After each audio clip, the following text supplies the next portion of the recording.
Thank you very much, and welcome back for the next 2 hours. I'm going to continue with further indications of intervention by evil sources, evil forces, to establish a one world order through the New World Order. I'd like to mention, to begin with, that there is a device, it's a beam, that it can be reduced. You can peel the outer layer off of it, the castor being, and you can breathe it, eat it, or put it on your skin, and it will induce a heart attack that's not traceable.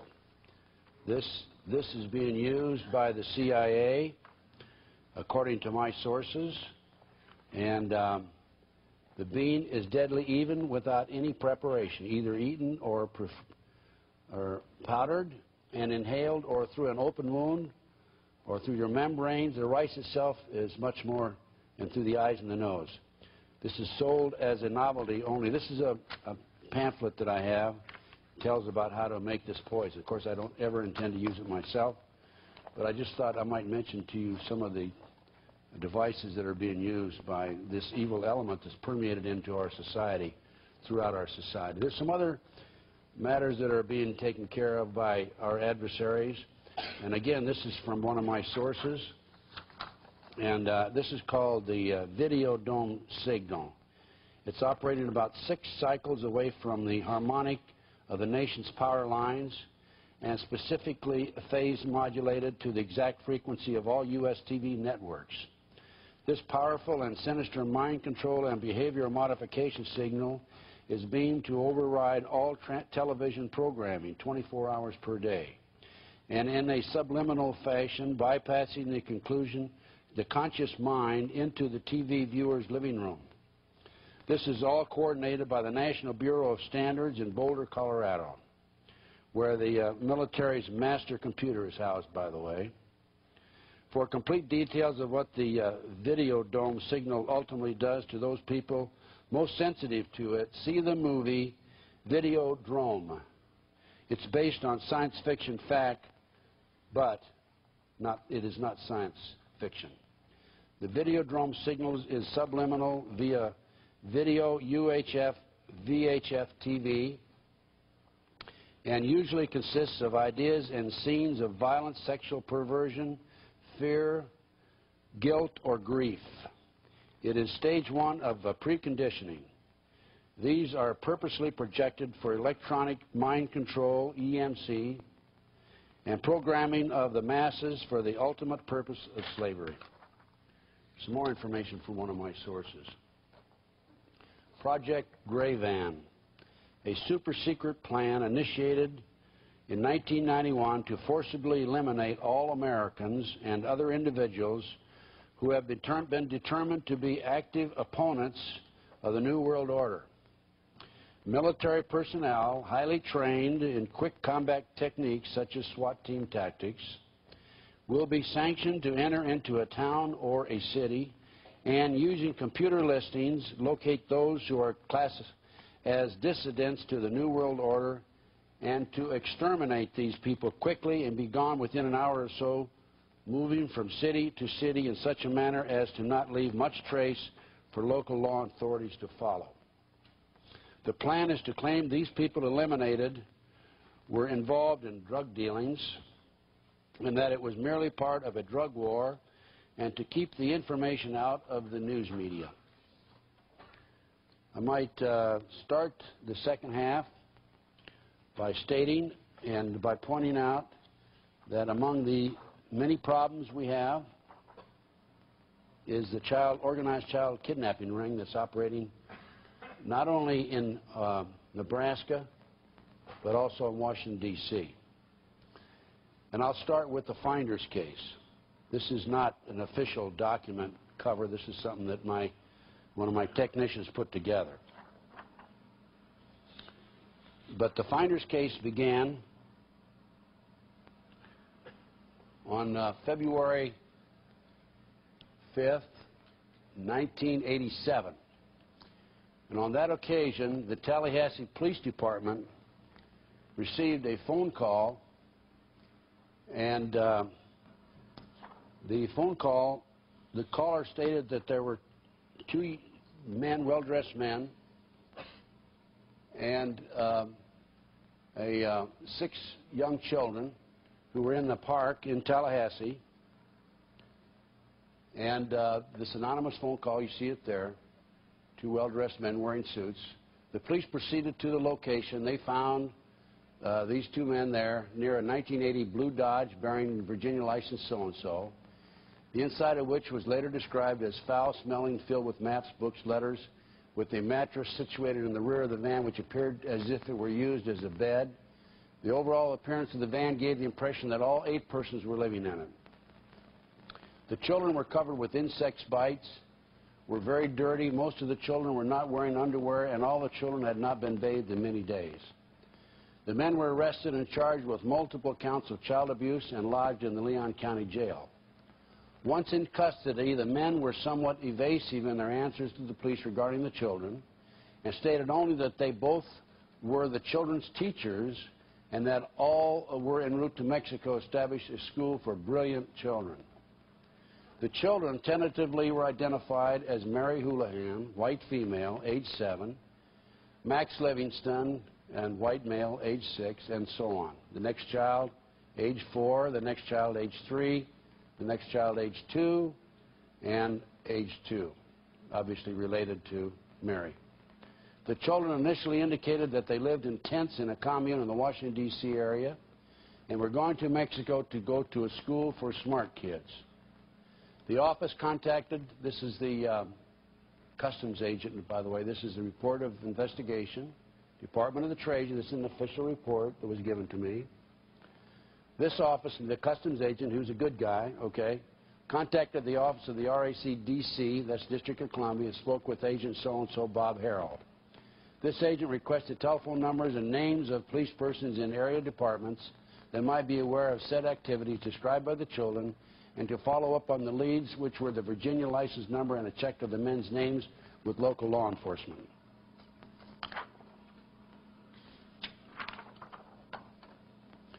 And the report goes on, and it says that the 2 adults were well-dressed, white males. They had custody of 6 children. And it goes on and continues, describes the van. And the police, upon interviewing the children, the officers found that they could not adequately identify themselves or their custodians. Further, they stated that they were en route to Mexico to attend a school for smart kids. And Agent Keitlow was further advised that the children were unaware of the functions and the purpose of telephones, television, and toilets, and that the children had stated they were not allowed to live indoors and were only given food as a reward. This continues with the report. They were, this office, the customs agent, was contacted by Jim Bradley with the Metropolitan Police Department and related to a case that currently is working in the Washington, D.C. area. He said the actions of the 2 men in custody relative to the children just might give his case enough probable cause to search for search warrants to search premises occupied by cult groups called the Finders. The Finders. This agent directed Bradley to telephone Tallahassee Police Department and discuss with the police directly any activities forthcoming relative to the case. At this time, it was determined that there was no customs violations found to exist, and therefore this case is being closed, pending receipt of additional information, and so forth. This is the identifiable data and the inquiry that was made concerning the 2 men arrested and the Finders group.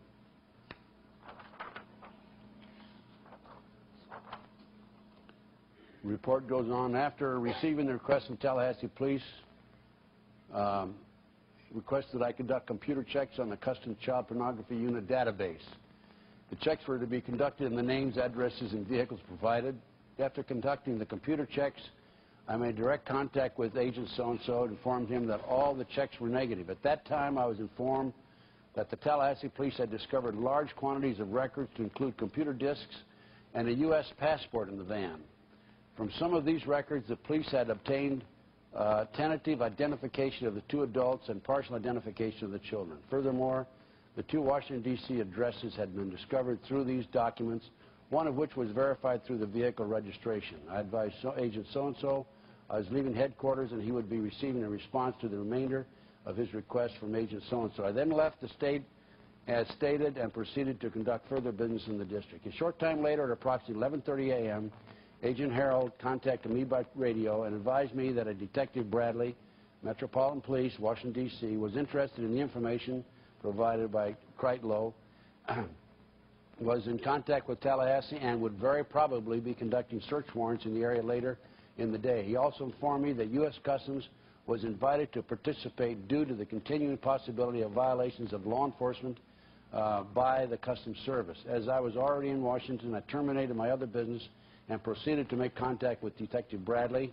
of the Metropolitan Police Department. Upon contacting Detective Bradley, learned that he had initiated an investigation on the 2 addresses provided by the Tallahassee Police during December of '86. An informant had given him information regarding a cult known as the Finders, operating various businesses out of a warehouse located at 1307 4th Street Northeast, and were supposed to be housing children at 3918 and 3920 W Street Northwest.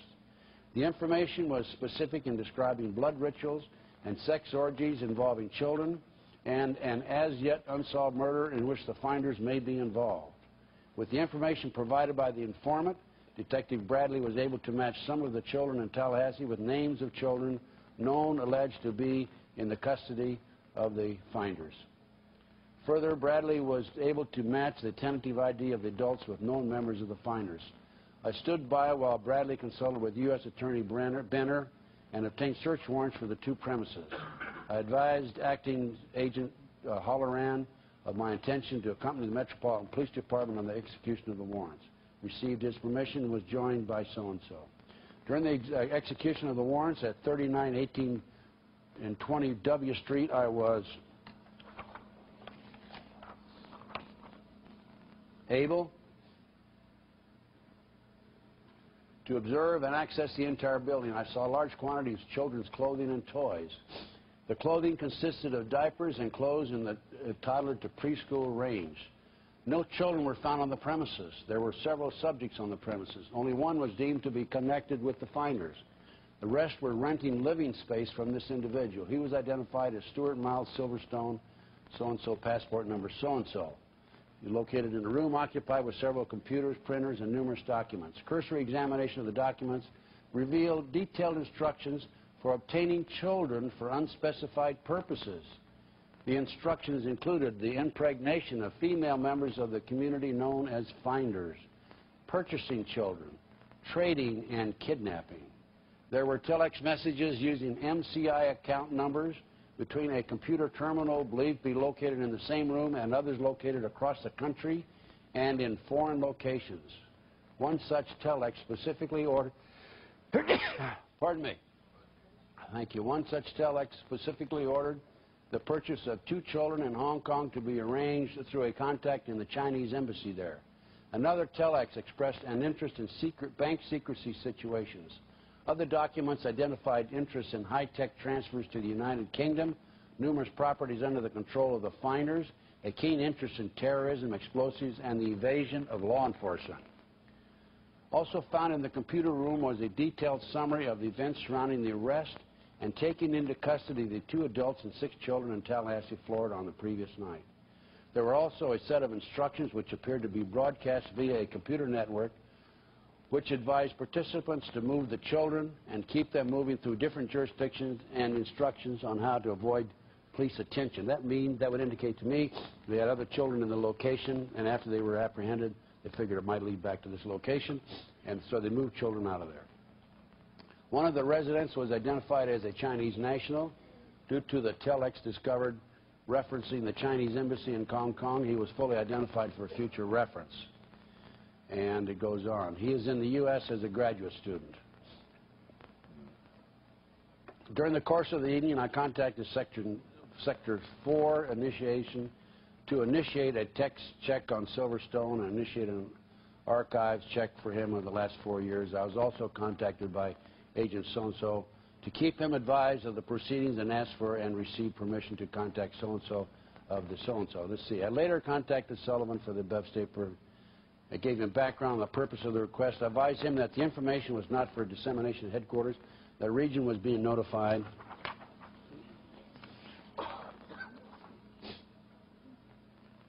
And that region probably contact headquarters later as deemed necessary. There were, during the search warrant, there were extremely large quantities of documents and computer equipment at the warehouse. The Metropolitan Police was posting officers inside the building. They were sealing the building until morning, in which a second warrant for that premise would be obtained and executed. Agent Harrell also advised me that the news media had been notified and had been waiting for execution of the warrant on the 4th Street address. Did anybody remember reading about this in the newspapers? Okay. You're going to find out that this is news. This is major news. And I'll tell you on the last page. Talking about controlling the press, ladies and gentlemen, believe me.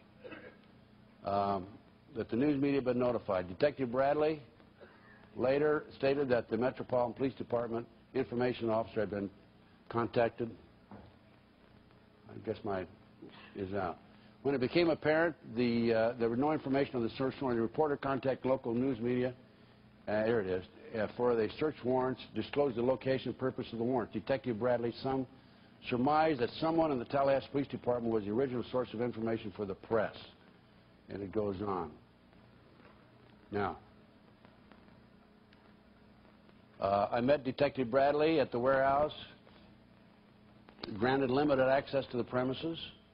I was able to observe numerous documents which described explicit sexual conduct between the members of the community known as the Finders. I also saw a large collection of photographs of unidentified persons. Some of the photographs were nudes believed to be members of the Finders. There were numerous photos of children, some nude, at least one of which was a photo of a child on display and appearing to accent the child's genitals. I was also able to examine a very small amount of the photographs at this time. However, one of the officers presented me with a photo album for my review. The album contained a series of photos of adults and children dressed in white sheets participating in a blood ritual.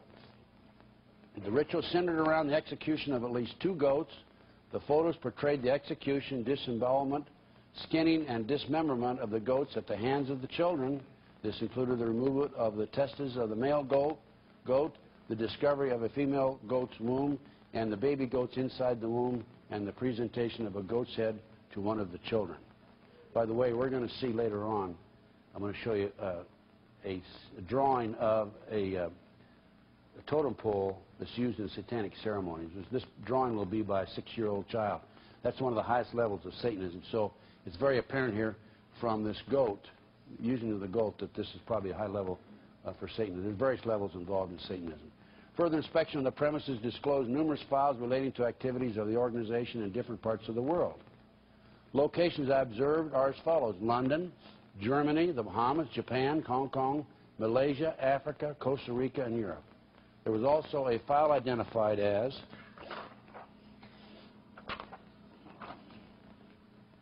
Palestinian. Other files were identified by member name or project name, the project appearing to be operated for commercial purposes under front names for the Finders. There was one file entitled Pentagon Break-In, and others which referred to members operating in foreign countries. Not observed by me, but related by the Metropolitan Police Department, were intelligence files on private families not related to the Finders. That means they're gathering information on people not involved with the Finders. I have been told by Satanists that if a pedophile or a practicing Satanist wants a blue-eyed, blonde-haired child, they can actually give an order out, and they will get 5 or 6 pictures of a blue-eyed, blonde-haired child, and they'll pick out the child they want, and then they go kidnap that child. The process undertaken appears to have been a systematic response to a local newspaper advertisement for babysitters, tutors, etc. A member of the Finders would respond and gather as much information as possible about the habits, identity, occupation, etc. of the family. The use to which this information was to be put is still unknown. There was also a large amount of data collected on various child care organizations. We're going to talk about child care organizations later on. We're going to talk about the McMartin case, a famous case out of Manhattan Beach, California. The warehouse contained a large library, 2 kitchens, sauna, hot tub, and a video room. The video room seems to be set up as an indoctrination center. It also appeared that the organization had the capability to produce its own videos. There were what appeared to be training areas for children and what appeared to be an altar set up in a residential area of the warehouse. Many jars of urine and feces were located in the area. I should also mention that both premises were equipped with satellite dish antennas. I discussed the course of action to be taken by the Metropolitan Police Department.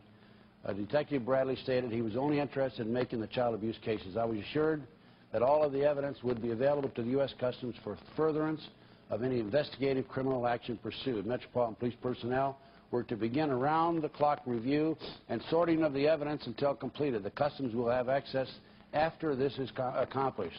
This will include several U.S. passports discovered during the search. Upon leaving the 4th Street premises, I encountered a news media representative and was asked the reason behind U.S. Customs involvement in the investigation. I advised the reporter that I could not discuss anything and referred her to RACDC. I left immediately thereafter. There is no further information available at this time. It should take 3 to 5 days for all the information to be sorted, reviewed, logged by the Metropolitan Police. I will maintain contact with Detective Bradley until the evidence is again accessible.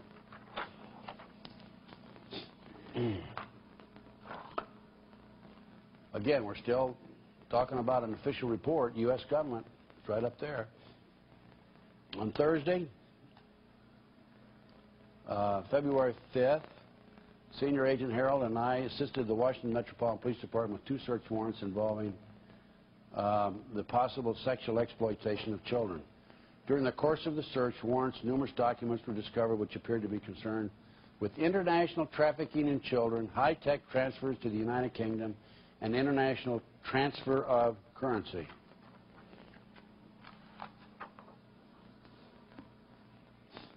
On March 31, 1987, I contacted James Bradley of the Washington Metropolitan Police Department.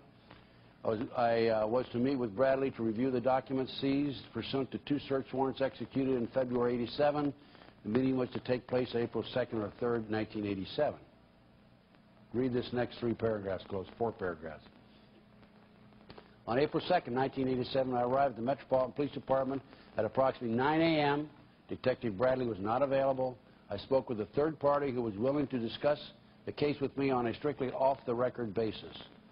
I was advised that all the passport data had been turned over to the State Department for their investigation.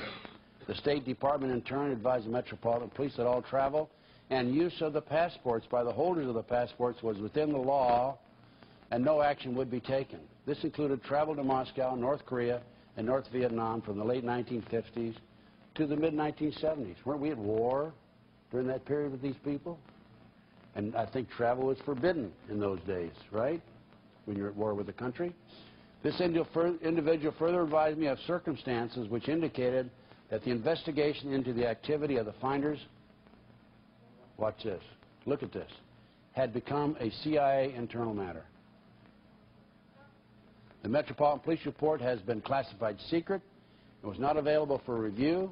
I was advised that the FBI had withdrawn from the investigation several weeks prior and that the FBI Foreign Counterintelligence Division, that's headquarters, by the way, had directed the Metropolitan Police Department not to advise FBI Washington Field Office, that's the field division in Washington, D.C., of anything that had transpired. No further information will be available. No further action will be taken. That tells you a little bit about the finders, I believe. And I have a confidential informant report that has obviously been misplaced, and we will find it here in just a minute. And again, this is information from a confidential source. The finders. A CIA front formed during the 1960s. It has top clearance and protection in its assigned task of kidnapping and torture programming young children across the United States. Its specially trained government kidnappers are known to be sexual degenerates who involve the children in satanic sex orgies and bloody rituals, as well as the murders of other children and the slaughter of animals. The Finders uses a fleet of unmarked vans to grab targeted children from parks and schoolyards. They then drug the children and transport them to a series of safe houses for special training. Marion David, I don't need to mention his last name, the leader of the Finders cult, he is an identified homosexual pedophile and a CIA officer whose son was an employee of the CIA proprietary firm Air America, which was notorious for its smuggling of drugs out of the Golden Triangle into Saigon during the Vietnam War, destined for the United States. Do I have a picture of this fellow? I don't have one with me, okay? Now, let me just mention one other thing. I've already talked about the Nebraska case, and I urge all of you to get a copy of the Franklin cover-up book by John DeCamp. It's out of print, but he did give me permission to make copies, photocopies of it, and make it available to you. During this investigation, which I mentioned in the first 2 hours, it was learned, and I was told personally by Paul Benassi and others, that in Nebraska, this evil element, these people were taking children out of private schools, and they were using them as decoys. They used Paul Benassi particularly as decoys. These are kids that are trained, by the way. And Paul himself personally told me how it was done. And when he was 10, 11, 12 years old, he now is 28, 29 years old. When he was 10, 11, 12 years old, he would go out with the adults and attract, and as a decoy, bring the children in shopping malls or parks over near the car or cars or the vans. And when they get close, the adults would grab the kids and make off with them. They'd use 2 vans or 2 automobiles, because that way, if there was a witness, they'd be confused as to what the license number was. Paul told me that these kids were then kept in safe houses, the same information that my informant has here. It's a separate informant, by the way. By the way, Paul is a born-again Christian, and that's why one of the reasons I'm sure he's been talking and furnishing information. He's not furnishing everything. He's been used some discretion, obviously, because there have been attempts on his life. But Paul told me that these kids would be kept in safe houses across the country, taken to Las Vegas or Toronto, Canada, in some instances, not every instance, and auctioned off at both of those locations. He told me he had attended 6 such auctions in Las Vegas, and as few as 6, as many as 36 children were there. A blue-eyed, blonde-haired child will sell for $50,000. So $50,000 times 36 is a pretty substantial amount of money. I personally became incensed, of course, as I'm sure you are, that this is going on in our country, and the law enforcement is doing virtually nothing about it. Worse than that, they're covering it up. And I wrote letters. I've got the letters in volume 3 of this file, this Corruption, Satanic Cult, Drug Network, and Missing Children. I wrote letters to the Honorable Don Stenberg, Attorney General, State of Nebraska, with a copy to Ben Nelson, the governor. I wrote a letter to the FBI. I wrote a letter to the Attorney General of the United States.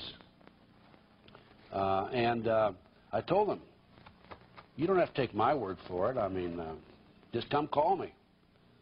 And I will give you the names of my informants and my sources. You interview the children yourself, and you decide whether there's any credibility here.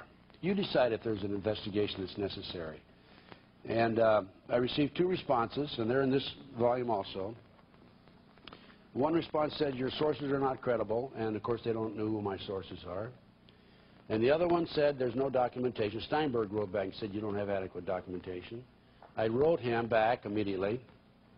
I gave him the documentation. It's in this same report, by the way, and I have not heard from him since. As far as the FBI is concerned, I never received a response from them. I did receive a response from the Attorney General's office, a nebulous response. It's in there also. So, you know, the FBI and the Department of Justice, they can tell you how many bank robberies occurred last year. They can tell you how many aggravated assaults, how many statutory rapes, but they cannot tell you how many children disappear every year. Nobody knows for sure how many people disappear every year. They can actually tell you, the FBI can, in homicide cases, how many children boys or girls killed mother, how many boys or girls killed father, how many husbands killed wives, and so forth. But they can't tell us how many children disappear every year? This is a national disgrace, absolutely national disgrace. And I contend, right here and now, that this is by design. They don't want to know. They don't want the American people to know how many children disappear every year. Actually, there are, according to the Reader's Digest, there are 100,000 children disappear every year. But the number of children who are missing is really not known for sure. The number of total missing individuals in this country is estimated up to close to 2 million, but most of those people do return. But this situation with the missing children, the children that are being auctioned off, Paul told me the story about he flew on a plane from Omaha to Los Angeles with some of these people, and there was a young boy on there. The young boy cried the whole way out to Los Angeles, young child. Paul never saw him come back to Nebraska, doesn't know what happened to him. Paul has told me about snuff films that he was involved in, where he went into a cage where they hold the Bilderberger, not the Bilderberger, but the Bohemian Grove meetings in Northern California.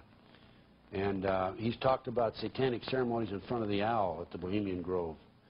And in fact, in the Franklin cover-up book, there's a story in there about one of the snuff films he participated in.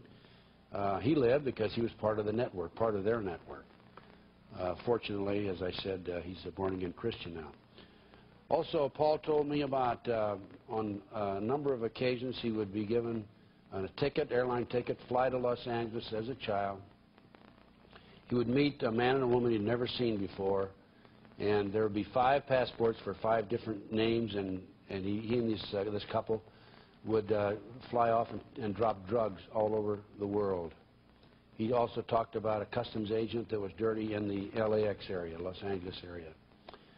So the story goes on and on and on. By the way, Paul, under the direction of John DeCamp, filed lawsuits against all the people that were involved that have been identified. This included former past publisher of the Omaha World Herald, Harold Anderson, Bob Wadman, former chief of police, Eugene Mahoney, and others.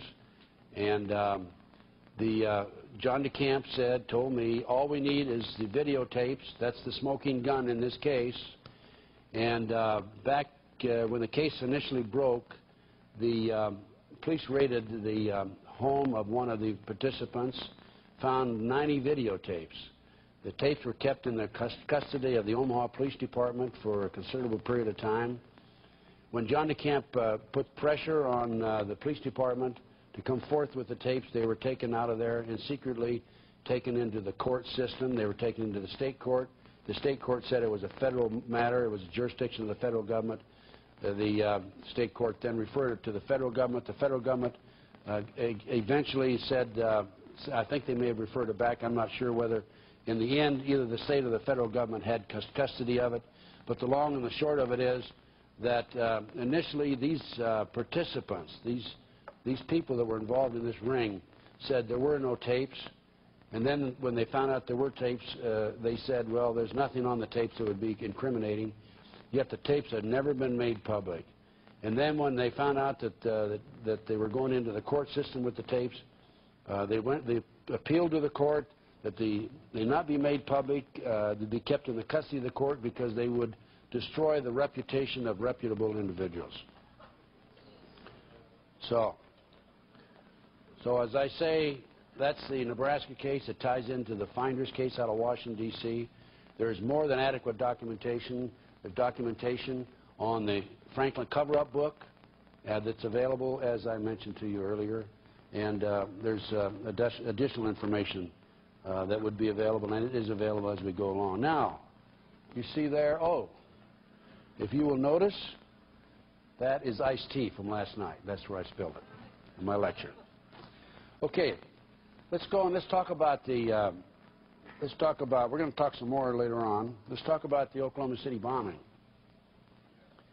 Okay? Now, let me tell you something, folks. Before George Bush left office, the anti-terrorism bill was written. One of the authors, who was a Department of Justice attorney at the time and is now a practicing attorney in Washington, D.C., made the statement publicly that before this bill will be passed, people will have to be killed. Okay. Now, along comes not the Oklahoma City bombing, but the World Trade Center bombing. And this is an article in the New York Times. It also appeared, the similar information appeared in the Los Angeles Times, October 28, 1993. And this article talks about Ahmad A. Salem, who is an informer for the FBI. Mr. Salem, a 43-year-old former Egyptian army officer, was used by the government to penetrate a circle of Muslim extremists now charged in 2 bombing cases, the World Trade Center attack and a foiled ploy to destroy the United Nations, the Hudson River tunnels, and other New York City landmarks. He was a crucial witness in the 2nd bombing case, but his work for the government was erratic, and for months before the Trade Center blast, he was feuding with the FBI. After the bombing, he resumed his undercover work in an undated transcript of a conversation from that period. Mr. Salem recounts a talk he had earlier with agents about an unnamed FBI supervisor who he said came and messed it up. He requested to meet me in the hotel, Mr. Salem says of the supervisor. He requested to make me to testify, and he didn't push for that. We'll be building the bomb with a phony powder and grabbing the people who will be involved in it. But since you, and that continues over on page, he didn't do that. Well, it looks like I left out part of the page. The transcript quotes Mr. Salem as saying that he wanted to complain to FBI and headquarters in Washington, D.C. about the Bureau's failure to stop the bombing, but was dissuaded by an agent identified as John Antisev, I guess. He said he didn't think that the New York people would like this thing.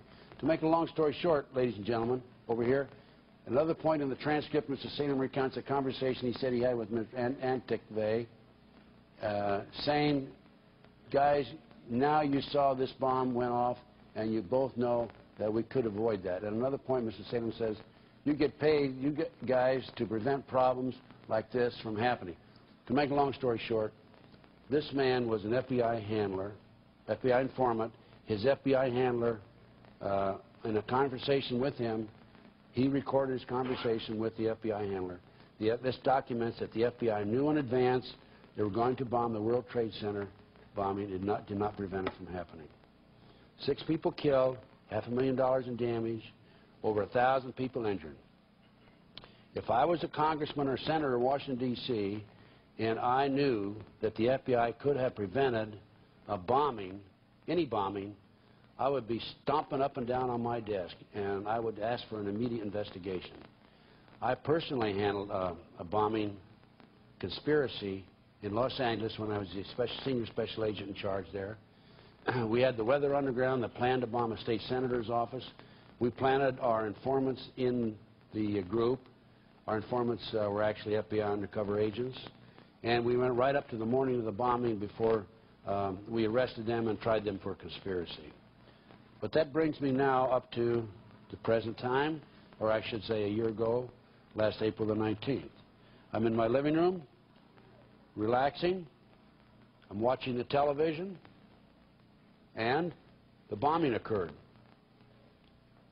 And I watched the TV news, and they were saying it was an ammonia nitrate bomb. And then I received a fax, and according to this fax was from the University of Oklahoma Geology Department, and it was a survey, University of Oklahoma. According to this fax, the seismogram, there were 2 detonations, one there and one there. That, by the way, I talked to Dr. Brown at the University of Oklahoma. That was a train went by just before this, so that doesn't count right there. But they said that very clearly there was an explosion or detonation or groundswell, 9:02 and 3 seconds, and again 10 seconds later, 9:02 and 13 seconds. And I'll give you a larger view of that.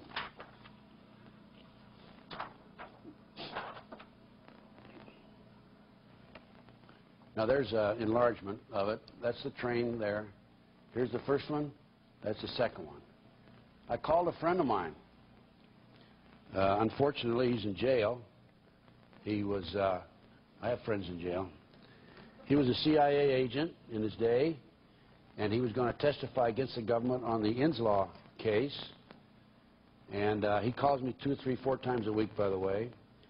And he was told, warned, before he was going to sign an affidavit on the Inslaw case, if you sign that affidavit, you will go to jail. 6 weeks after he signed the affidavit, he was arrested, and he's now serving 30 years first offense for manufacturing drugs. For your information, the story on the Inslaw case, just one of many. This was a computer system developed by a fellow named Bill Hamilton, and it involved what is called the Promise software. This tied the whole network, law enforcement, the courts, the locals, and the federals together in one big network. And Bill Hamilton developed it, called it the Inslaw, the Promise software, sold it, leased it to the Department of Justice for 3 years. At the end of 2 years, the Department of Justice refused to pay him. He went into bankruptcy court, filed a lawsuit, won the lawsuit in bankruptcy court, spent several $1 million winning the lawsuit. And the case was appealed by the government, and the courts came out, the appellate court came back and said, you have to go into another court. You're in the wrong court, fellow. You start all over again. And so he's in the position now where he's bankrupt. And what happened to the computer system? It was sold by it was given by the Department of Justice to a man named Earl Bryant. He used to be head of the UPI, United Press International. Earl Bryant had raised millions of dollars for Ronald Reagan. It was a political payoff. Bryant then turned around and sold it back to the Department of Justice, I understand, for in the area of $10 million. It was then sold to the Israelis and to the Canadians with a trap door in it, which meant that we were able to retrieve any information that they developed on it. Anyway, Michael had worked on it as a CIA agent to refine it, and he was going to testify for Bill Hamilton in that regard. That gives you a little background on Michael. By the way, there's extensive intelligence information about Michael in my bombing report. Talks about some of his past activities. His family owned the Hercules manufacturing company out of the Silicon Valley, and Michael is very intelligent, probably one of the brightest men I've ever known. Anyway, Michael calls me, and I tell him, hey, Michael, there's 2 detonations, not one, and the government says this is an ammonia nitrate fertilizer bomb. Michael says, not possible. And he said, that's my bomb. Well, what he's talking about there is the ammonia nitrate, not the ammonia, the electrohydrodynamic gaseous fuel device. This shows you some of the damage, by the way. Now, ammonia nitrate bomb, or fertilizer bomb, disperses 360 degrees, evenly, or unevenly, really. It also lets off gases, and immediately after the bombing, people would not have been able to go into the building without gas masks. And but people went in there immediately, and they did not have gas masks on. This shows the damage to the building. Look at this. And half a moon there, and then comes back out. This was a directional bomb. There have been several theories on General Parton had a theory that somebody wrapped the pillars down below. Galen Windsor said it was a neutron bomb and so forth. We don't know for sure what it was. We think it was the electrohydrodynamic gaseous fuel device, a combination of that and ammonia nitrate. Because we do know for a fact, we're pretty sure that they bought at least 4,000 pounds worth of fertilizer, McVeigh and Nichols. Of course, they haven't been convicted yet, so we can't say that they are guilty. We have to be very careful with that. But you can see from this that the vast amount of damage was right in this area. Now, ammonium nitrate bomb is not going to leave that much damage. It's going to be basically even all over. So here's some more damage.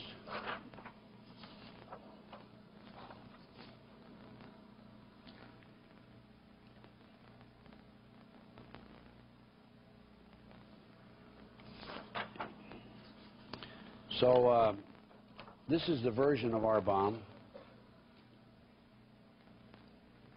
An abstract describing the operation of the electrohydrodynamic gaseous fuel device. When this bomb was tested by the U.S. government, it's a highly classified bomb. General Parton, by the way, very competent, wonderful man, capable man. He doesn't think that this bomb exists, but this bomb was developed after he left the service in the early 80s, 82. When it was tested, 2 technicians died. It was so powerful they had no idea it was as powerful as it was. And this is a technical explanation of it. This explanation is in the bombing report, the Oklahoma City bombing report. Now, the way our bomb works, this barometric bomb works, is there are releases of 2 fuels, 2 gases, chemicals. The number 1 is a white chemical, the number 2 is a dark chemical. I talked to survivors on the 7th and 8th floor, and I said, describe time-wise what you heard. And both of them, and they didn't know each other, they weren't in each other's presence when they told me this, both of them said, we heard boom, boom, with the second boom louder than the first. Boom, boom. This bomb of ours, this barometric bomb, the first boom releases white chemical cloud, and it blows out the windows and goes into the building. And then the second release releases a dark chemical cloud, and when they meet and get together, and when they marry, so to speak, the blast is unbelievable. Now, in the first instance where the white chemical cloud is released, if it does not surround the whole pillar, like 360 degrees pillar, it will not destroy the pillar. It has to completely encompass it. That day there were 40-mile-an-hour gusts of winds, by the way. Some of the pillars in the front were not destroyed. There was a lamp, with a street lamp that was not destroyed, but was parked near the truck. So what we're saying is this was a directional bomb that has the signature of our bomb. Here you see, right here, is a pillar. First explosive force, the white chemical cloud would surround it, followed by the dark chemical cloud, which would totally disintegrate it. I talked to a man who was on the recovery crew. He was from Phoenix. He was one of the first ones over on the scene. Well, first one, I'd say, within 9 or 10 hours after it occurred. And he told me he'd never seen anything like it. He'd been to bombings before. He said you needed a wheelbarrow and a shovel, and they carried the debris out in buckets because it was like sawdust, which, again, is the signature of our bomb. This shows you the first blast. It opens up like a flower, followed by the second blast.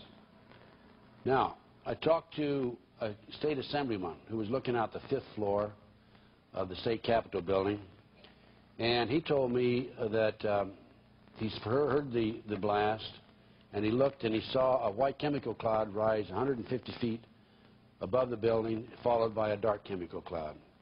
There was a lady interviewed on CNN who said that she saw everything white, and then all of a sudden everything was dark. And it's based on these circumstances that we feel that it was the electrohydrodynamic gaseous fuel device, the barometric bomb. That's an indication of it. We changed our thinking from this initial bomb to a combination of this plus the ammonium nitrate bomb. And we have the contract number for this bomb, the government contract number. We've written and asked for the contract, copy of the contract. And you think that we received a response? No, of course not. We know that this bomb was, according to our information, manufactured by Dyna Nobel out of Salt Lake City, Utah. It blows out windows across the street. Now, there was some destruction in this one building across the street, and it did collapse, but it was an old building, but it was nothing like this, nothing like this. By the way, on the seismogram, University of Oklahoma, I called them and confirmed that their records were accurate, and they told me that within the first 2 days, I called them on April the 26th, by the way. They told me that within the first 2 days, by the 21st of April, 4 members of the media had been in there and obtained this information that there were 2 ground swells or 2 detonations including ABC television. Yet, nobody reported it. Now, if you think back to the pictures that you saw, the men went in. There was a bomb scare the first day. I've been told that there was a bomb, another bomb inside, that it was taken out on a stretcher as if it was an injured person and taken out to a military base and detonated. Now, if our bomb went boom, boom, what about the bomb that was 10 seconds later, right? 9:03 and 9:02 and 3 seconds, and then 9:02 and 13 seconds, right? Well, what we think was our bomb was the initial blast, boom, boom, and by the way, it was milliseconds apart, so fast that it wouldn't show up as two blasts on the seismogram. Our bomb, we feel, was the first groundswell, combination of both of them, boom, boom. And then the one 10 seconds later, we think, was possibly an illegally stored bomb by the federal ATF. That morning at 7:30, the Oklahoma City Police Department bomb squad was parked across the street from the federal building. After the bomb exploded, a lady who worked in the building but was not there that day was standing next to an ATF agent and asked him, knew he was an ATF agent, asked him, where were you when the bomb exploded? And he said, well, we had a bomb scare. We were told we did not have to come to work today. There were no ATF agents killed. There were some DEA agents killed, and there were some Secret Service agents killed. In fact, there was a Secret Service agent who had just been reassigned from the White House to Oklahoma City who was killed in the blast. The ATF claims that their people were out working on an all-night surveillance. And also, by the way, one of the ATF agents claimed that he was on the 8th floor and dropped to the 5th floor in the elevator. And the elevator experts have come in, and we have documentation that that elevator has safety devices in it that prevent it from dropping from floor to floor and out of control like that. So it's very obvious that this man was not telling the truth. The FBI housed in the other facilities away from the federal building. The morning of the 18th now, this is the day before, two of my employees had to go to the Veterans Administration Hospital in Las Vegas. They came back, and after the Veterans Administration Hospital, they went to the Selective Service building, and they had some business there.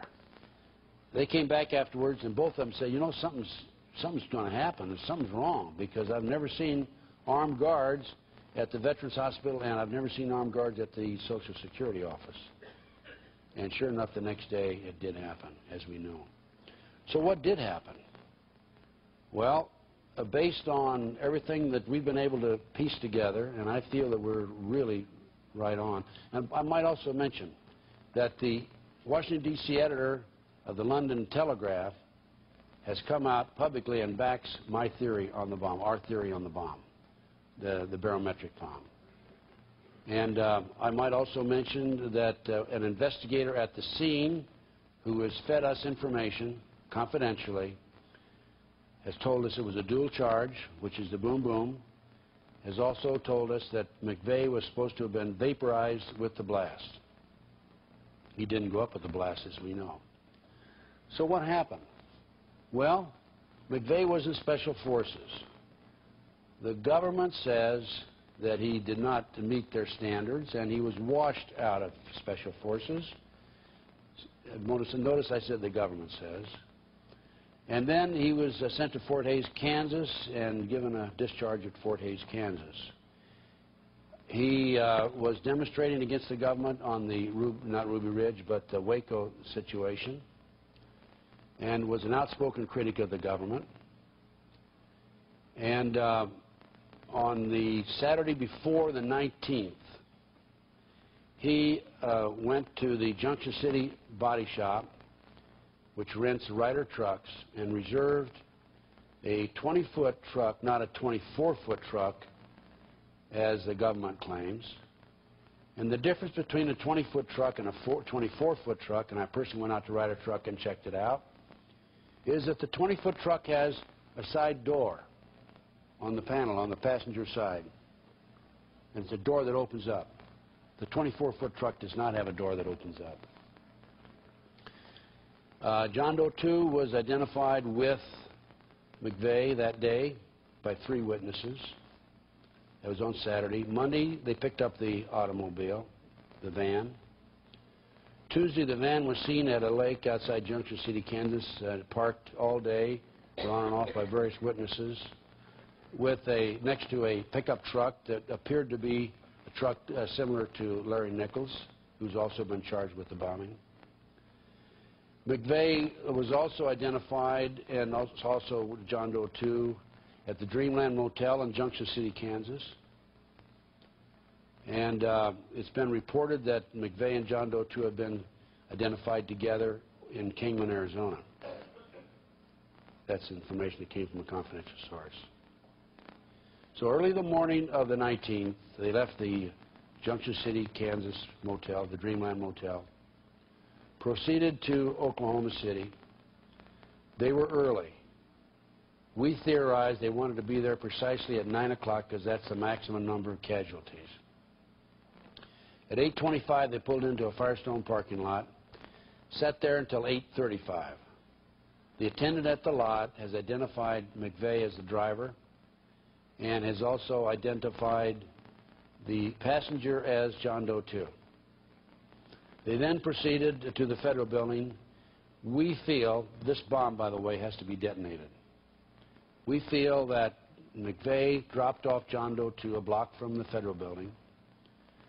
Then he drove in behind a UPS truck, parked the truck, got out, went around, opened the side door. The bomb is a directional bomb. You remember the damage in the building I showed you a few moments ago? It's a directional bomb. You point it in a direction and you lock it, and it's unbelievably destructive. Then McVeigh had time to get away because John Doe 2 was having difficulty with his detonator. It just didn't go off right. At 9 o'clock it wouldn't go off, and it took him until 9:02 and 3 seconds to detonate the bomb.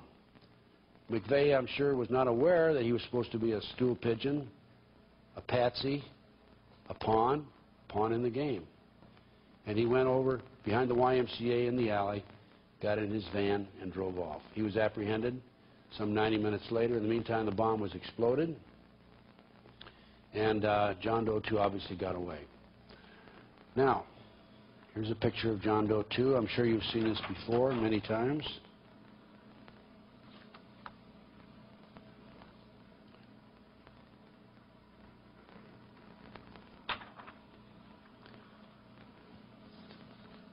And let's talk about John Doe 2. This is an article that appeared May the 10th, 1995, LA Times.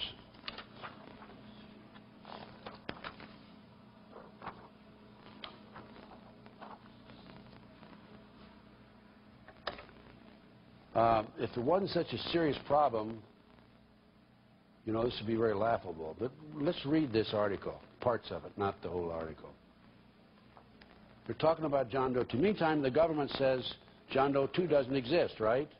First they said he existed, and they said, oh, that was a GI that was in there a day or two after McVeigh was there. And people became confused. He doesn't exist. Folks, just forget about John Doe 2. He's not there. Why is the government saying this? The government is saying this because this bomb is too sophisticated. McVeigh did not have the capability or the knowledge or the experience to put a bomb of this sophistication together. It takes a circuit board to detonate it with the detonator. Now, if the government, if it comes out and it's made public that McVeigh put this bomb together, that means he had to have a lot of special training, and it doesn't back him up. His training does not back him up. So therefore, what we're talking about is people beyond McVeigh and beyond Nichols who are involved in this bombing. Let's talk about John Doe 2. Read this. Let's read this together. Investigators, meantime, began to fear that they were given a false lead in the description of the long-sought suspect known as John Doe No. 2, who was said to have accompanied McVeigh to the Junction City, Kansas Ryder truck rental franchise on April 17th to rent the vehicle allegedly used in the bombing.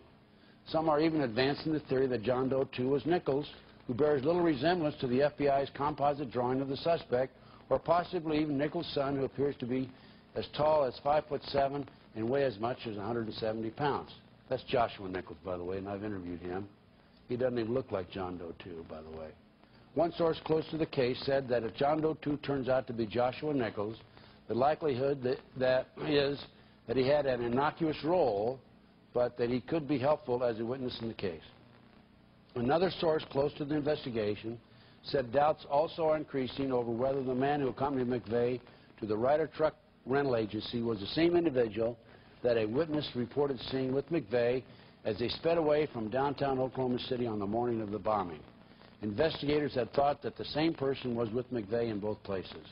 The investigators said authorities think that John Doe 2 could be two people and that different men could have accompanied McVeigh to serve as decoys and confuse investigators trying to trace his movements.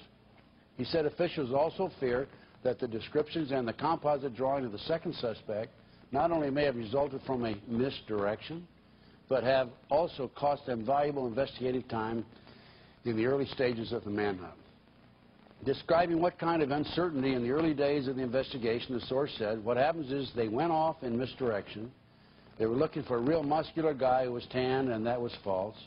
So here they were chasing down this false lead, several false leads. It's got to be a very small conspiracy, he added, because with a big conspiracy, you can't keep this under wraps. They're right there. They're not going to keep it under wraps either. Under the assumption, he said, investigators have a theory that James Nichols was the brains behind how the bombing scheme would work. Terry Nichols was the expert in building the explosive, and McVeigh was the man who would carry out the plot. McVeigh was not smart enough to build this, the source said.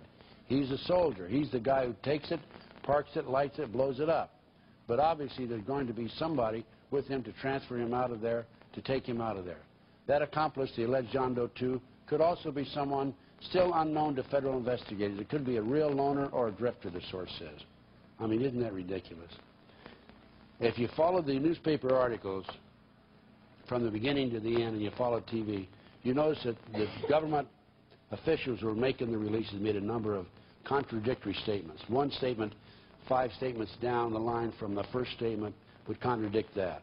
And I asked a friend of mine, I said, why in the world, how could an intelligent man keep making these same mistakes? And his answer, well, that's cocaine thinking. I mean, think about it, you know. I can't say that the people who planned this bombing were on cocaine, but I certainly, if you've had anything to do, any dealings with drugs, you know that they don't think clear, they don't think straight. But so what happened is John Doe 2, he got away. He does exist, there's no question about it. There's a TV station, NBC affiliate in Oklahoma City, claims to have identified him. He's supposed to be a repatriated Iraqi soldier, and he's filed a lawsuit against the station in Oklahoma City claiming he isn't John Doe 2. There's been extensive investigation conducted by numerous individuals. As I said, the editor of the London Telegraph supports me and supports us on our theory on the bomb itself. The government on NBC Dateline, obviously the government released and worked with NBC Dateline on a report that they put together. I don't know if you saw it or not. But they pointed out that the case was solved through 18 months of telephone calls that were made on a Liberty Lobby calling card. I saw the article in the paper, the release of the information about the Liberty Lobby calling card. In the first instance, the government came out and said McVeigh is not talking. Next, the Anti-Defamation League came out and said that they were able to trace McVeigh because he bought a Liberty Lobby calling card and they traced those calls. Now, the truth is, and they also said that he had a Liberty Lobby calling card in his possession at the time he was arrested by the Oklahoma Highway Patrol. When he was arrested by the Oklahoma Highway Patrol, according to a source of mine in the Oklahoma Highway Patrol, he did not have a Liberty Lobby calling card on him. He purchased a Liberty Lobby calling card using a fictitious name. He purchased, he registered at the hotel, the Dreamland Hotel, under another fictitious name. He memorized the Liberty Lobby calling card telephone number. I happen to know this from James Nichols, Larry Nichols' brother. And the only way somebody could have known about the Liberty Lobby calling card would be if they were traveling with him and moving in his circles. So somebody in his circles had to tell the government about the Liberty Lobby calling card, the number, et cetera, for them to get their hands on it. As I said, there were like 700 different phone calls that were made off of the Liberty Lobby calling card. Okay, so why is this evil element in our society, in our government, whatever? By the way, let me just make it very clear. There's a lot of good people working in the government. I'm not going to say the whole government's rotten. There's a lot of good ones in there. I know some. Unfortunately, they've been strategically, this evil element strategically placed in key positions, and there's no question about it, in my opinion, this is what's happened. And if you don't believe me, as I said earlier in the first 2 hours, check out this book, The Elite, Who's Who in the Elite. It tells you who some of these people are. But here's what my theory is, and I think I'm right. I know I'm right. I'm confident I'm right. The anti-terrorism legislation was written before George Bush left office. They needed an incident in order to have it passed. They had the the World Trade Center bombing. There weren't enough people killed, apparently. It wasn't passed.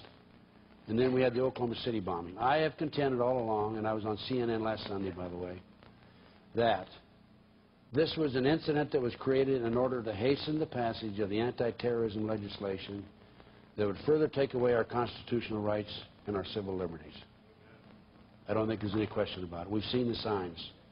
Also, as you recall, right after the bombing, President Clinton came out and said, oh, the militia did this, right? And he blamed the talk show hosts because they were putting out the word. They were getting the word to the public. And then and the militia started organizing. There was a survey, I understand, and there were, the results came out. There were 10 million people that were sympathetic to the militia. And then what did Bill Clinton do? He came out and he said, oops, wait a minute, the militia didn't do this after all. I can imagine he was thinking, how am I going to control 10 million people? I would guess. I don't know. This was some of the proposed, oh, excuse me, this is not the Terrorism Act. To further back up what I'm telling you, that there is a government cover-up, this is an article that appeared again in the Spotlight, October 30, 1995. McVeigh's lawyer claims bombing cover-up. The juror has revealed the indictments were fatal flaw. This is Hoppy Heidelberg. One member of the federal grand jury handed down the indictment, has spoken out against the grand jury proceedings. The juror has revealed the indictments were fatally flawed, and federal prosecutors withheld vital information from the grand jurors impaneled to hear testimony. As a result, Stephen Jones, Richard Burr, lawyers representing McVeigh, have filed a motion seeking dismissal of the indictments. Grand jury is particularly upset that prosecutors stifled the panel from asking questions about the bombing investigation, and particularly about the so-called John Doe No. 2, who has never been located and whom federal investigators now contend never existed. The government made a deliberate attempt to cause the grand jury to focus only upon an indictment on Nichols and McVeigh, and purposely did not bring to the grand jury evidence which would establish the role of others or a larger conspiracy, Jones said in his motion to dismiss the indictment against McVeigh. The grand juror has stated prosecutors did not seem interested in pursuing leads concerning John Doe No. 2 and did not want members of the panel asking questions about him. The grand juror further stated he is satisfied that the government knows the identity of the mysterious man linked to the case since a few days after the actual bombing. And the article goes on. And basically what he's saying is that John Doe 2 does exist and that the government is covering up. Now, as a representative, as an investigator working with John DeCamp was, again, in the scene. This man gets around, believe me. He is Hoppy Heidelberg's attorney. And John asked me to go interview Hoppy Heidelberg. And so I do have attorney-client privilege. I cannot discuss what he told me, but I can say that he gave me this information plus much more. So I do have a considerable amount of information that cannot be publicly released at this time. This is some of the legislation that was proposed right after the bombing, and some of it's passed, some of it hasn't. Established a domestic counterterrorism center headed by the FBI. Increased authority to search phone logs, hotels, motels. Federal Crime International Terrorism Committee committed within the United States punishable by death. Expand federal wiretaps and surveillance power. They're all over the place now. I don't know why they want to expand them. They have a bill's been passed that gives them indiscriminate authority to tap whole neighborhoods at a time. They don't have to have probable cause. Forbids fundraising by organizations the president designates as terrorists. Understand that the new terrorist bill that finally did pass, I do not have a copy of it as yet, but that there's a problem with raising money. If you criticize the government, there's certain situations where you can be arrested for criticizing the government. I'm sorry, I apologize for not having the details here right today. Continuing permits evidence from secret sources to be used in deportation proceedings. Now, I think that fairly well covers the Oklahoma City bombing. The bottom line, of course, is that there are people in the government that have much more information than they are revealing to the American public. And furthermore, they are covering this up. Now, I might mention, I've been asked what's the time frame on the takeover. I've talked to sources about this, meaning the takeover, meaning martial law or whatever you want to call it. I don't know that there will ever be a martial law that will be issued by the president, but I'm very much concerned because everything points in that direction, as I've pretty well documented tonight. I've been told that he could issue orders for martial law as early as December and maybe even this coming spring, meaning next spring, 1997. I might also mention that when we had the break after the first 2 hours, someone came up and gave me these little playing cards, and it's captioned the Illuminati, the New World Order, Unlimited Edition, a booster stack, and has a pyramid with an eye on it, and it's cards for children on the inside. Here you are right here. Cards for children to read, and we're talking again about indoctrination. I was also asked on the break about Ron Brown. The wreckage from the plane was on the other side of the mountain. It was also in the water. Committed suicide. Shot in the chest. Yes. And I don't think, by the way, I was also told that there was a CIA advisor on the plane who for the last 5 years was a member of a five-man team. He was a six-member, actually, six-man team that keeps the president advised on a daily basis of intelligence activity around the world. And in the first 2 hours, I forgot to mention that it's been passed. A line item veto has been passed by the Congress and by the president. Now can do line item veto and veto any information out of the bill at the end of 5 days without any checks or balances. Then it becomes a law. One more step toward totalitarian government. Now I'd like to kind of move into another direction. Let's go in and talk about Satanism. I mean, after all, that's part of this whole overall operation. Illuminati, Satanism, drugs, they all overlap. They're like hand in glove. And the person I'm going to concentrate on is a fellow named Aleister Crawley. He liked to be called Holy, or Crowley because it rhymed with holy, but his real name is Aleister Crawley. He was born in 1875, and as I recall, he died, I think, in 1947. And he died in a walk-up flat. He had been a heroin addict, and his last words were, "I am perplexed." He was raised a Christian at Cambridge University. He came to the United States in 1898, joined the Order of the Golden Dawn in Los Angeles, organized chapters of the Oro Temple Orientis, which is satanic in nature, in Los Angeles in 1905. He wrote a number of books in his philosophy, claims to have never been an active member of satanic activity, but his philosophy and his words and his beliefs live on, and they are being used by the satanic movement in this country today. The Process Church was organized, which is also actively and considered a satanic group, in 1963 in the United States. Charles Manson was a member of the Process Church, as I recall. Manson was also a member of the Church of Scientology.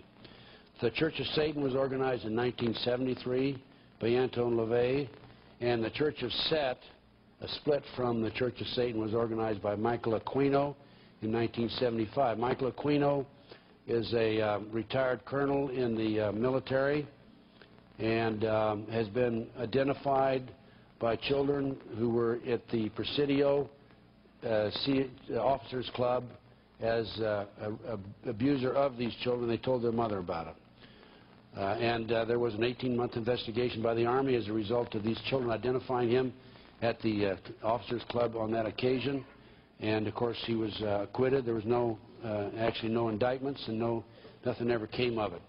During this investigation, he was transferred to St. Louis, Missouri, where he was in charge of the military records for the Army Reserve and the National Guard. And then subsequently he was discharged. The last I heard, he was working on a highly classified research project at the University of Arizona in Tucson. There, based on my information and research of the last 16, 17 years, there are 3 million plus practicing Satanists in this country. This is based on information from 3 different sources.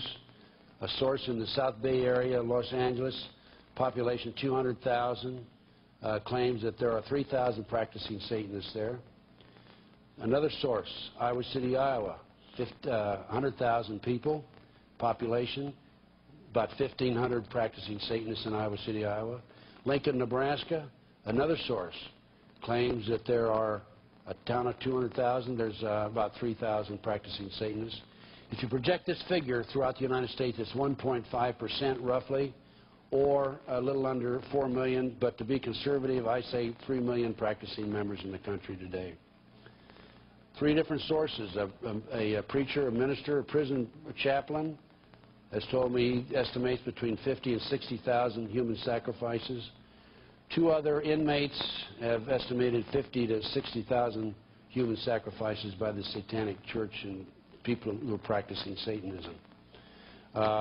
They are actively involved in Project Monarch, which is CIA mind control, initially named MK-Ultra. So let's start with Aleister Crawley. We'll start with his book, Magic in Theory and Practice.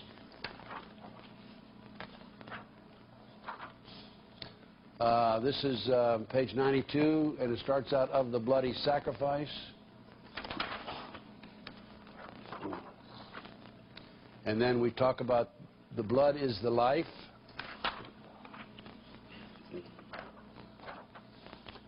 And then here's what he says on page 94. It would be unwise to condemn as irrational the practice of those savages who tear the heart and liver from an adversary and devour them while yet warm. In any case, it was a theory of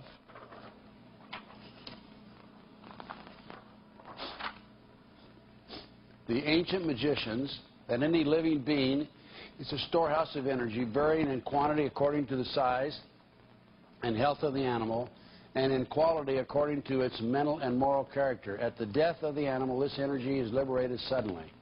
The animal should therefore be killed within the circle or in the triangle, as the case may be, so that its energy cannot escape. An animal should be selected whose nature accords with that of the ceremony. Thus, by sacrificing a female lamb, one would not obtain any appreciable quantity of the fierce energy useful to a magician who was invoking Mars. In such a case, a ram would be more suitable. And this ram should be virgin. The whole potential of its original total energy should not have been diminished in any way. For the highest spiritual working, one must accordingly choose that victim which contains the greatest and purest force. A male child of perfect innocence and high intelligence is the most satisfactory and suitable victim. We're talking about human sacrifices. I have with me in my hand right now a note to me. I will not identify the source. And it's from an individual who was a high priest in the cult in the past. He's now broken away. He's a born-again Christian. Although my experience as a satanic high priest was with Anton LaVey's Church of Satan, who claims they do not believe in or practice the ritual of human sacrifice, I had access to and have seen this ritual outlined in detail in the real Satanic Bible, codename Cloven Hoof. The purpose of the ritual, as stated in this book, is for the sole purpose of the high priest and his covert, or grotto, to intake the power of life into themselves as their life force leaves the body, much like in the series of the Highlander, where the immortal who serves the head of another immortal gathers and takes in that immortal's life force, energizing him. Contrary to the popular belief that this ritual is to pay homage to Satan or to receive favor, this ritual is for self-reasons. The homage ritual is entirely a different one altogether and usually involves a female virgin, sometimes a chosen member of the group, or an enemy of the group as a victim. The power ritual is usually done with a young child or infant, or it is believed that the life force is greater in those who are termed innocent in nature. In both cases, the sacrificial ritual, a deep incision beginning at the sternum area of the chest, is made with a long blade sacrificial dagger. The cut is then brought downward to the belly button, and a vertical incision is made across the abdomen, intersecting the first cut, forming an upside-down cross. Depending on the denomination of Satanism, there are several. In some cases, some of the internal organs and parts of the victim's body are consumed by the group, as it is believed that immersed sexual powers, strength, and psychic powers can be ordained through this process. As sickening as this may sound, unfortunately, is a reality. Other parts of the victims are worn as charms or saved to be used in spell casting. Be it understood that the victim is fully conscious and aware as this ritual is being performed. The blood, the greatest source of life and most needed bodily fluid, is consumed by all from a sacrificial chalice. I hope this helps shed some light on the grisly going ones which occur in this world of the occult, as others set by uncomfortable, unaware. A former son of darkness, now a child of the true light, Jesus Christ. That's a living testimonial. Okay, let's talk some more about Aleister Crawley. The law is for all.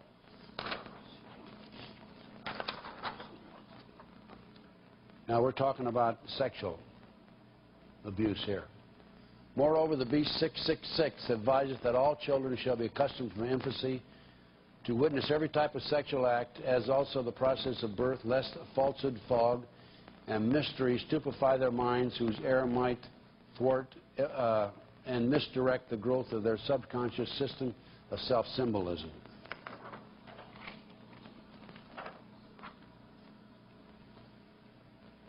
Well, make shame, shyness, cowardice, and hypocrisy the conditions of success in life.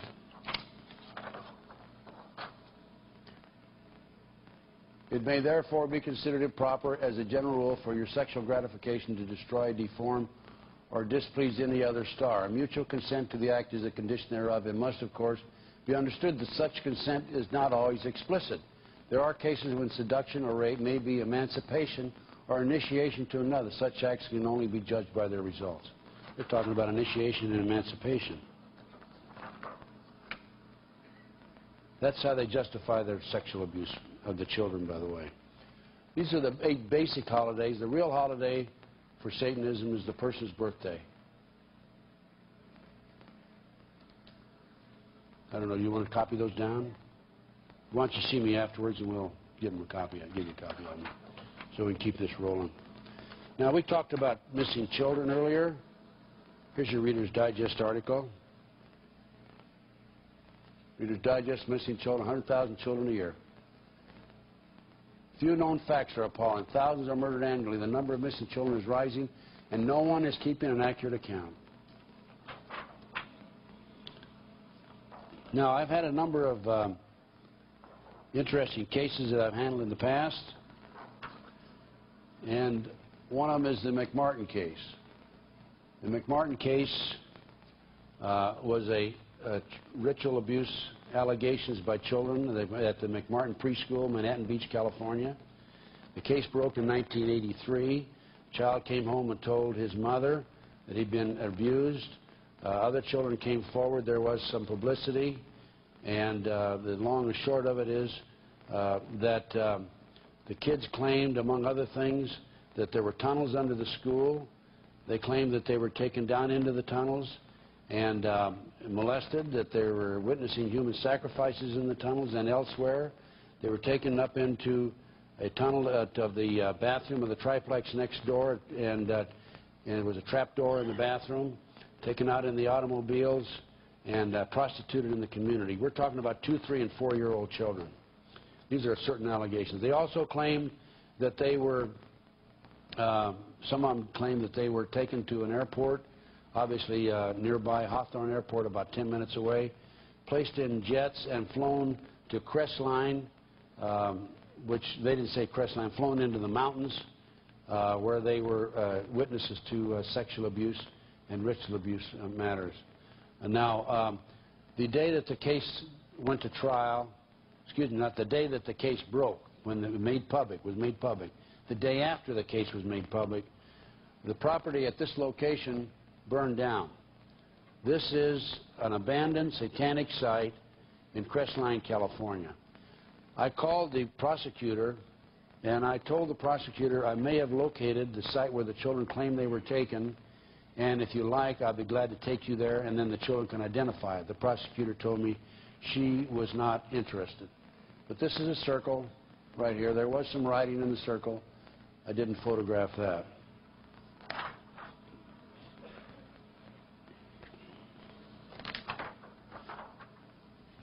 These are some ovens that were on the site. This was built on the side of the mountain, by the way.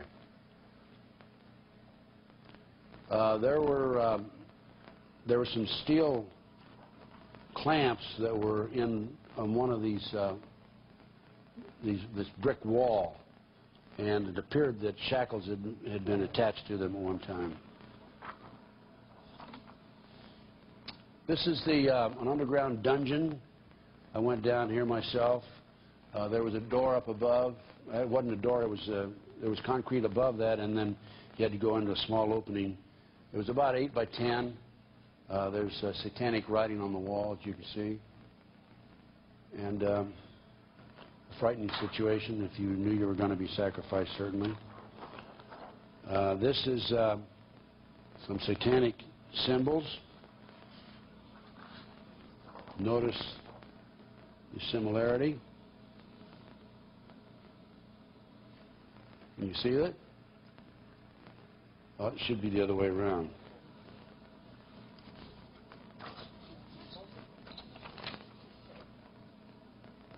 There you go. I think that does it, doesn't it?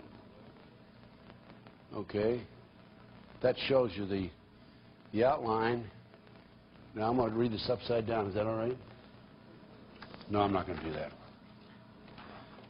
Okay, this is Belial, I think you pronounce it that way, a mighty king created next after Lucifer, appears in the form of a beautiful angel seated in a chariot of fire and speaking with a pleasant voice.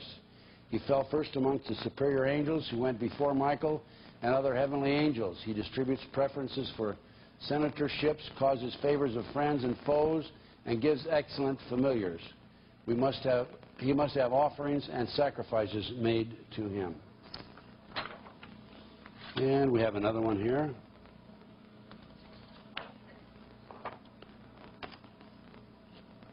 See that? Right? See that in the similar there?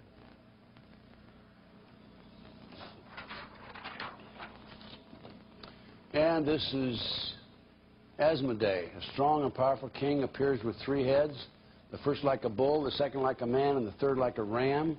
He has a serpent's tail, the webbed feet of goose, and he vomits fire. He rides an infernal dragon, carries lance and pennon, and is the chief of the power of Ammon. He must be invoked bareheaded, or otherwise he will deceive.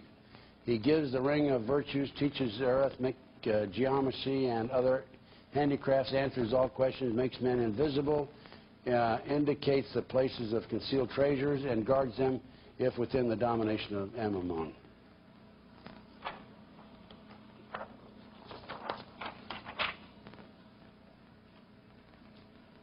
Star, 5-pointed star. This is a rock, a large rock that had been broken.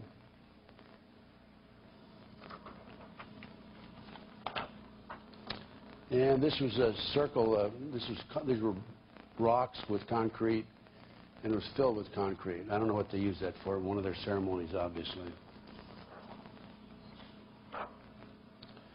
And this was up just in front of the house that burned down. And you would have, this looks out over the valley. This built right on the side of the mountain. This is all fill, by the way. And this went down, must have gone down 200-300 feet, these rocks in the fill. So it cost them an awful lot of money. Now, this is San Bernardino, California. And there's the road that leads up to the mountain. And I drove up on this mountain, on this road, and you could see this enclave on the side of the mountain.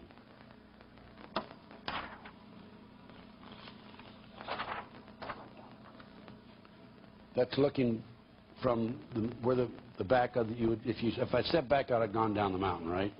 That's looking in the other direction. There's my associate Judy, and the house was up in there. Now there's a street in front of the house. You cannot see down over the hill from the street, so it's very safe apparently for them. Well, how clever! Do we have a house, HR 666, right? Now, this next case, which I'm going to describe to you and give you details on, is the Lou Bear case. I'll tell you what, before I give you the Lou Bear case, I'll talk a little more. I mentioned the McMartin case. Let me talk some more about that. In 1983, the case broke, as I mentioned. This McMartin school was built in 1966.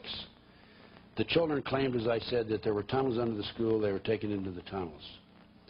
The district attorney went out and looked for tunnels, could not find them. In the spring of 1990, the property was sold from the McMartins to the defense attorney, or given to the defense attorney, Danny Davis, because he said he was broke. He only made $3 million on the case.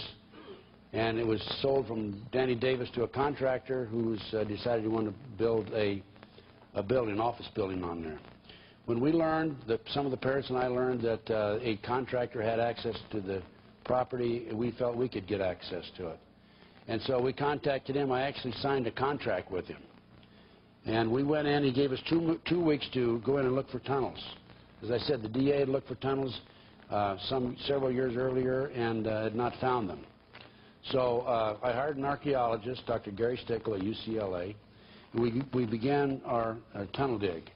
The parents were very nice. They went out and got coffee and ham and cheese sandwiches for us, but I wouldn't let them get near any of the evidence.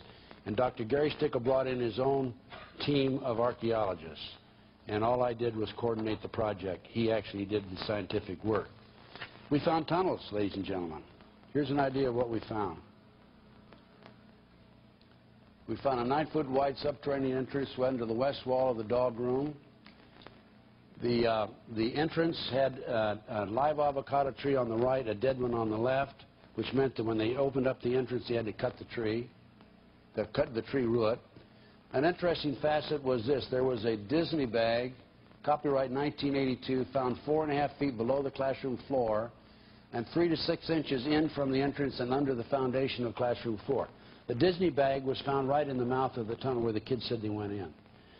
Now, the way that the archaeologists were able to say that there were tunnels there that had been filled in is because the dirt that was brought in to fill the tunnels was foreign from the natural soil.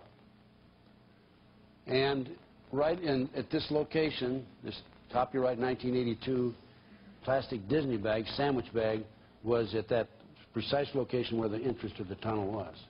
Ken Lanning, the FBI behavioral science expert, quote unquote, out of Quantico, claims, has publicly made the claim, I've been told this, I don't know if he said this or not, that I went out and found this little bag and put it there, placed it there. Not true. The tunnel was actually 30 inches wide, 44 to 46 inches deep, with the top of the tunnel 30 inches under the classroom floor. The footing between classroom 3 and 4 was arched where the tunnel passed underneath and 12 inches shorter in depth at this location than the same footing 12 feet to the north. This is significant because it would indicate that the tunnels were built at the time that the school was built. It was part of it because they actually arched the foundation when they put the foundation in. So I think that's very important. And the 9-foot wide chamber was found along the channel under classroom 4. There was a 7-foot tunnel extending into the triplex next door. The children, as I said, claimed they were taken up into a trap door of the bathroom of the triplex and taken out into the community. There was a crawl space of about 18 to 20 inches. We got one of our thinner and skinnier members to go in there with the camera, and the bathtub actually protruded below the surface of the floor, and you could see where the floor had been sawed out. So there was definitely a trap door there of some sort. Other significant facts: a small white plastic plate with 3 pentagrams hand-drawn on the top of the green paint was found. I've got copies of that. I'll show you that in just a minute. Many other artifacts were found. There were no doorknobs on classroom 3, only a deadbolt lock. Each classroom had an on and off light switch labeled fire alarm. System did not connect to a fire station but was used as an alert within the school. In other words, if somebody came around, somebody could push the alarm and it would notify either somebody in the office or somebody else, wherever they were, that there was intruders or strangers in the area. There are more than 2,000 artifacts were found under the school floor, including over 100 animal bones. It was kind of an interesting story because we were given 2 weeks to get off the property. The man wanted to build an office building there, and I was able to stall him for 34 days. And I couldn't get the archaeologist to say, come on, there's tunnels there, Gary. You know there's tunnels there. He said, no, I want to make sure, Well, after all, I don't blame him. But the contractor told me, look, I don't care if you find tunnels or not. Tomorrow at noon, we're bringing the bulldozers up there, and we're going to level that building. And you better not be in it because you'll go down with the building.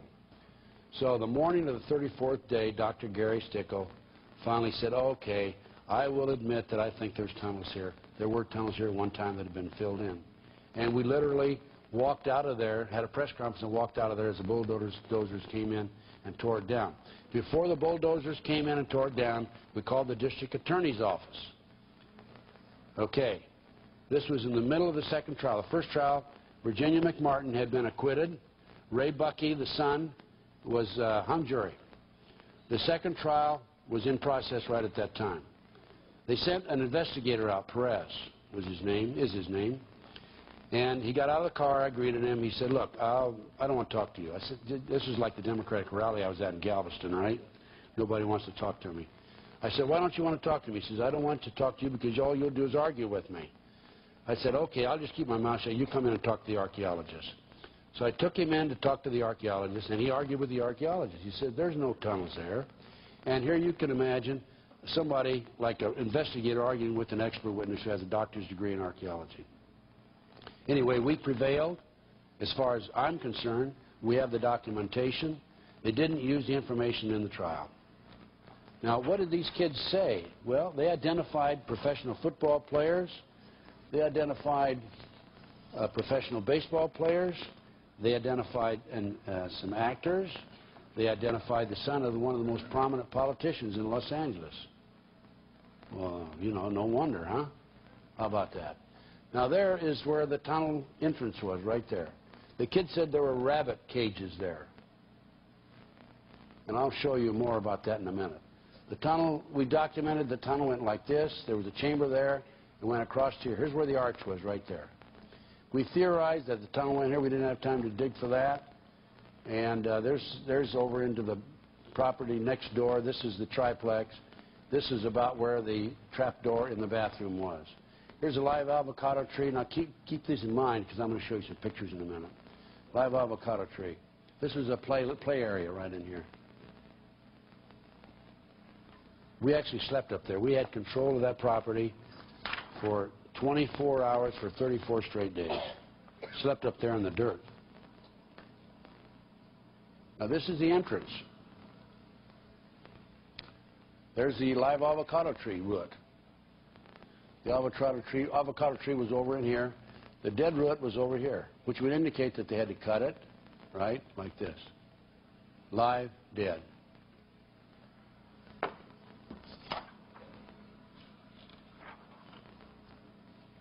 That's the child's plate that we found in the sandbox. It was buried about 6 inches under. We really did a job on this, on the property.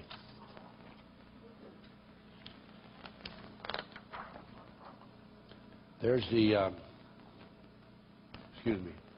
there's the arch. There's the tunnel went from, this is classroom 4 over there. On the other side of the arch is classroom 3. Notice it's arched, just as I said.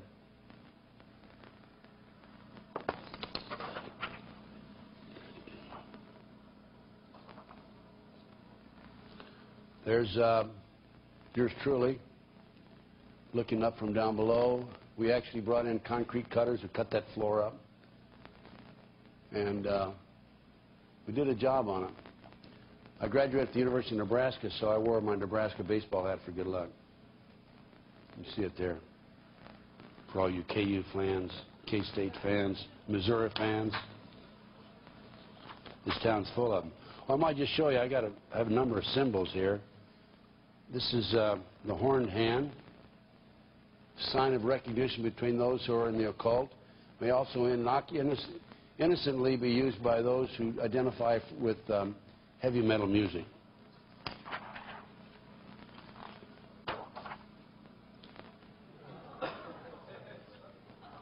That was at the inauguration, when he was inaugurated. He was, I've seen the video of it. He was waving like this to the crowd. At the last minute, he went down and went like this for a second.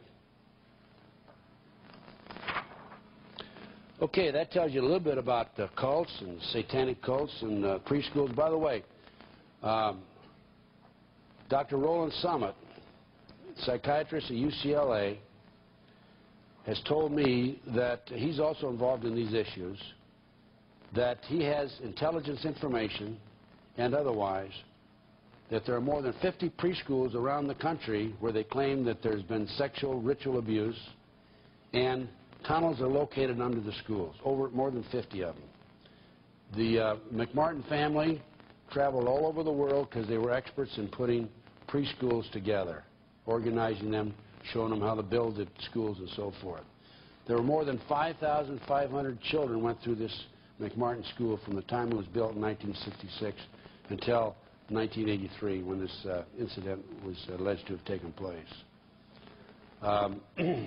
The cults use these 2-, 3-, and 4-year-old children for several purposes. Number one, they use them for pornographic films. There's a lot of money, $10 billion a year, pornographic business in this country. They use them in their initiation. They consider them initiated into the cult, even though their parents don't know about it. And they use them as part of their ceremonies. In other words, they need children in certain ceremonies. Now, I've been told, well, now don't tell me the kids, if they witnessed a human sacrifice or the sacrifice of a baby, that they wouldn't go home and tell their parents about it. But I'll tell you what a little girl in the McMartin case told me. And she told her mother, and her mother told me. She told her mother that she witnessed these sacrifices, and that on one occasion, after her mother dropped her off in the morning and before the mother picked her up at night, she was taken to her bedroom, back to her home. They went into the house. They sexually molested her in the home, in the bedroom. They left a little token there.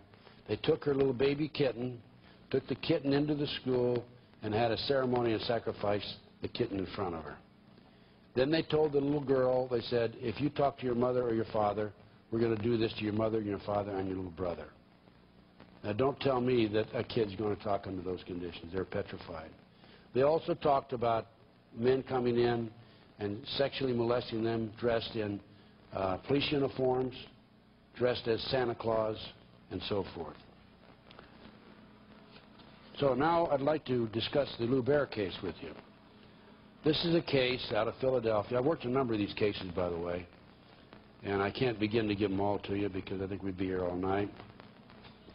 But this is a case where the father was divorced from the mother, and the children would come visit him, and he noted signs of satanic ritual abuse with the kids, just from their actions and their talking and some of the things that they were doing. And there are certain signs, by the way, but we don't need to present them here. Again, we don't have time. So he went to the courts and tried to get relief from the courts, tried to get the kids taken away from the mother. And he did not receive any satisfaction there. So Lou Bear grabbed his kids one day when they were visiting with him and disappeared, went into the underground down in Atlanta, Georgia.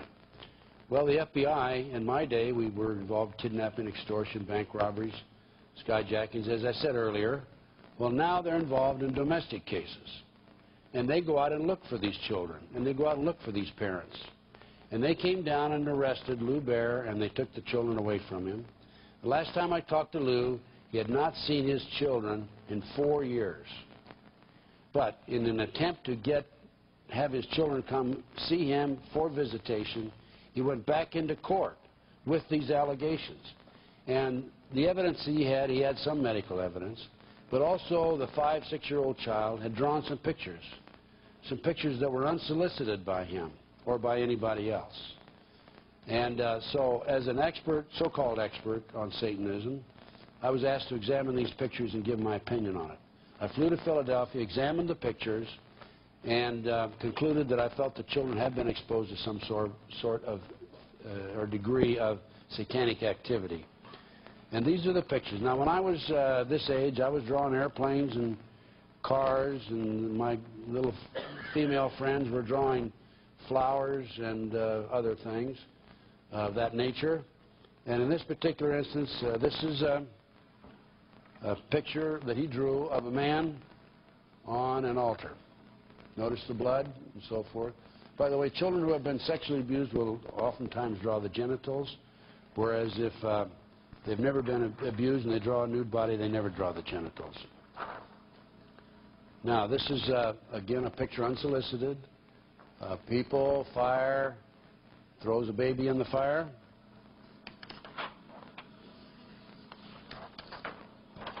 This is apparently an altar. Bone, liver, blood, kitty. Matt Bear is the kid's name, drawn August 24th, 89.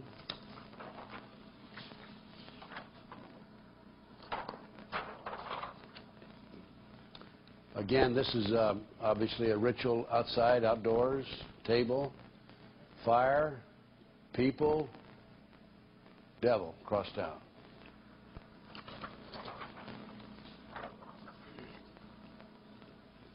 Again, a ritual, knife.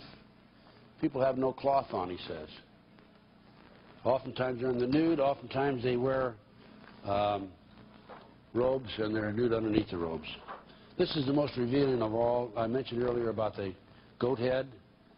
This would indicate that the child was exposed to a higher degree of satanic activity than the normal. These are 3 to 6 inches, 3 to 6 feet tall, made out of wood. Oftentimes, that's a goat head on the top. That's what I would have used in my testimony.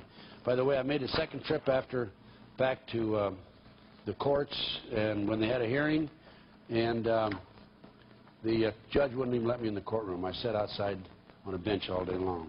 Here's the article on the McMartin tunnel. McMartin digs suspended, no evidence of secret tunnels.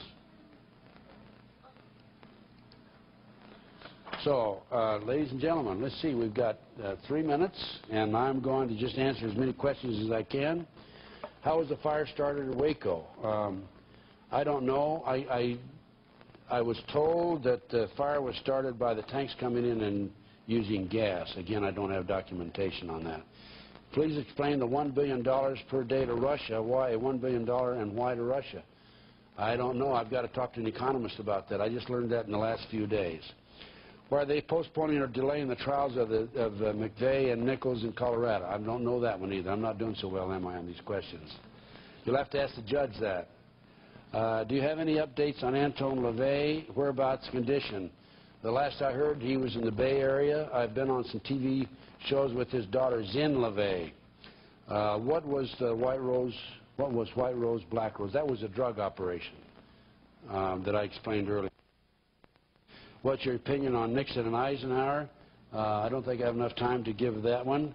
Tell us more about the concentration camps. They are being built on the military bases. There's no question about it. I have documentation about this. How do you feel about the national curfew? I don't trust anything that Bill Clinton says about national curfew or anything else. I think it's a facade to try to get votes. And also, how about the child they're talking about adopting? I want to have a bumper sticker out. I'm going to say, Bill, is it one of yours? Are you afraid of being eliminated like Kennedy or speaking out? Well, no, not really. I've been very fortunate. There have been attempts on my life. I've had situations where I had tight security problems, and I've made it so far, and I feel that God is watching over me. And that is all I can tell you right now. Time has just run out. Thank you very much.